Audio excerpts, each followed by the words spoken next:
Si le nombre de passages à niveau a considérablement baissé ces dernières années en Belgique, il est encore courant de croiser des lignes de chemin de fer et le code de la route est assez précis en ce qui concerne les comportements à adopter à hauteur des passages à niveau. Les règles concernant les passages à niveau ne sont pas nombreuses, mais sont d'une importance capitale. En premier lieu, il y a les règles de franchissement. Ainsi, il est interdit de s'engager sur un passage à niveau lorsque les barrières sont en mouvement ou fermées, lorsque les feux rouges clignotants sont allumés ou lorsque le signal sonore fonctionne.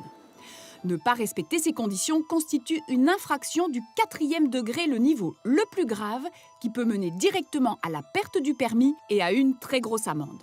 Malheureusement, après le passage d'un train, des usagers s'élancent souvent alors que les barrières sont en train de remonter et les feux encore en phase rouge. Cette pratique peut se révéler dangereuse. Le feu blanc, c'est la garantie qu'il n'y a pas un train qui est en approche de ce passage à niveau, puisqu'un passage à niveau fonctionne sur base d'une détection automatique des trains qui se trouvent en amont. Et quand les barrières sont en mouvement, lorsqu'elles se relèvent, elles peuvent se rabaisser subitement. Il vaut donc attendre à tout prix que le feu repasse au blanc. C'est le gage absolu qu'il n'y a pas un autre train en approche. Autre règle importante, un conducteur ne peut s'engager sur un passage à niveau si l'encombrement de la circulation est tel qu'il serait vraisemblablement immobilisé sur ce passage. Cela nécessite de bien observer le trafic devant soi quand on approche d'un passage à niveau afin d'anticiper un éventuel blocage de la circulation. Si vous n'avez pas la place pour votre véhicule de l'autre côté du passage à niveau, ne vous engagez tout simplement pas, c'est vraiment trop dangereux. On s'engage sur un passage à niveau comme on s'engage dans un carrefour, à savoir en faisant preuve de la plus grande prudence et en ayant la certitude qu'on peut dégager le passage à niveau. Et ce qui s'est passé le 1er février dernier ici est un bon exemple. 2 voitures se sont engagées, il y avait embouteillage et elles n'ont pu quitter la zone du passage à niveau lorsque les barrières se sont fermées et elles n'ont eu la vie sauve que grâce à l'intervention d'agents Infrabel qui se trouvaient ici par hasard, qui faisaient des travaux d'entretien. L'un d'eux est allé en avant du train avec un drapeau rouge et a pu l'immobiliser avant le choc.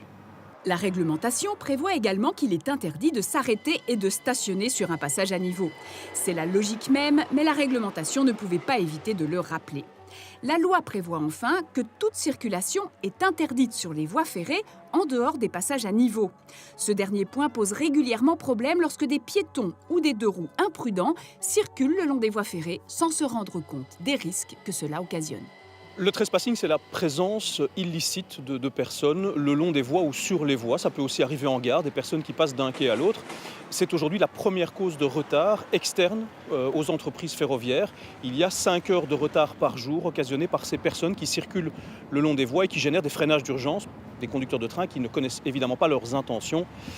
C'est aussi un phénomène qui cause de nombreuses victimes chaque année. Depuis le début de cette année, on a déjà eu 3 morts et 3 blessés graves par ce comportement qui est en fait aussi insouciant ou dangereux que celui qu'on retrouve parfois au passage à niveau.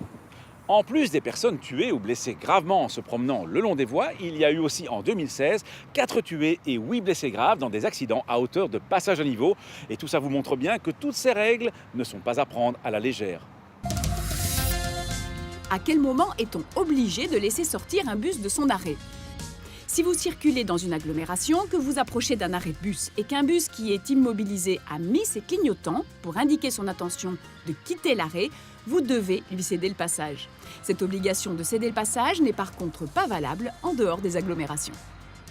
À la semaine prochaine et d'ici là, bonne route!